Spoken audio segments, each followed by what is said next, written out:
Resident Evil 4 Remake was a game that I've been wanting to try out lately, but I couldn't truly find the right time to start playing it in my busy life. That is, until now. With Resident Evil Requiem launching in less than 6 months, there's no more excuses to be made, as I am dying to find out why these residents continue to be evil. So that begs the question, why play Resident Evil 4 Remake and not start with something like Biohazard or Village? The answer is simple really, it's because Leon is just the GOAT. Now I remember this remake being the talk of the town back in 2023, the hype around its release, watching other YouTubers playthroughs and reactions, and who could forget about Ashley Mouse. So here I am, 2 years later, and I think this game is genuinely one of the best gaming experiences I've had in a while. Now full disclosure, I've never played the original Resident Evil 4, so I don't know how this game compares to that, but from my point of view, I feel like this is a great example of how you nail a remake in the current modern gaming industry. This remake provides a plethora of content and passion more than what meets the eye. At first, my goal was to 100% this game, as I was completing all the side missions and collecting treasures, but there are just a lot of collectibles, so I decided to chill out and just enjoy the story instead. Speaking of, Resident Evil 4's story is so captivating and one of the best compared to all the other games, as it blends dark survival narratives with memorable characters who retain their humanity and help out others even in the most dire moments. As you are put in terrifying situations, you still have the willpower and duty to be brave and move forward on in life, even if you are unsure of the unknown that lies ahead. At least, that was my main takeaway from this game.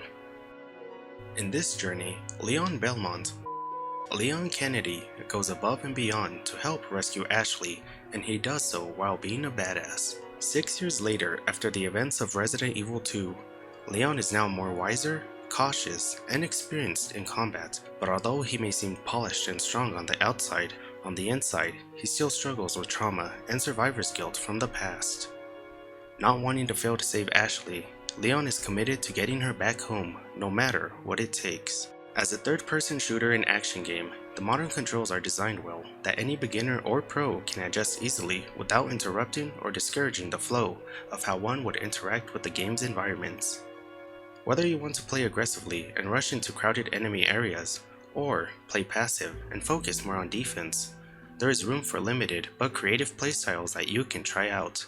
This game has new combat mechanics like parrying and countering with the knife.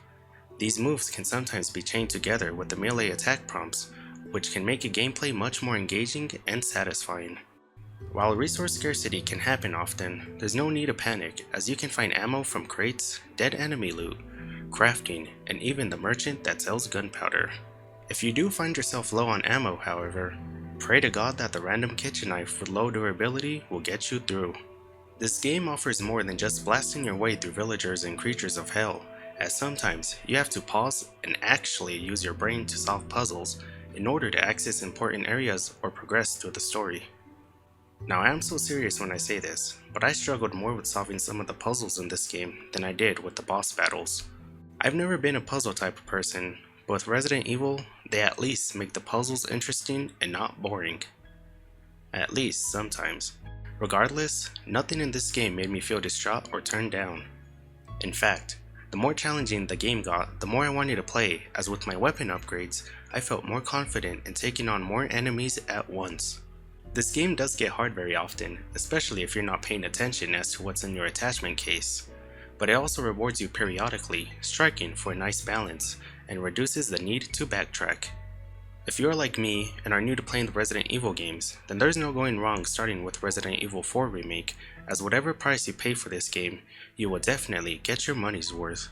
With all that said, Resident Evil 4 Remake gets a 9 out of 10, and I am eager to see what the rest of the series has to offer. If you've made it this far into the video, I just want to say thanks for watching, and subscribe if you want more reviews like this. I'll see you all on the next one. Peace. Where's everyone going? Bingo?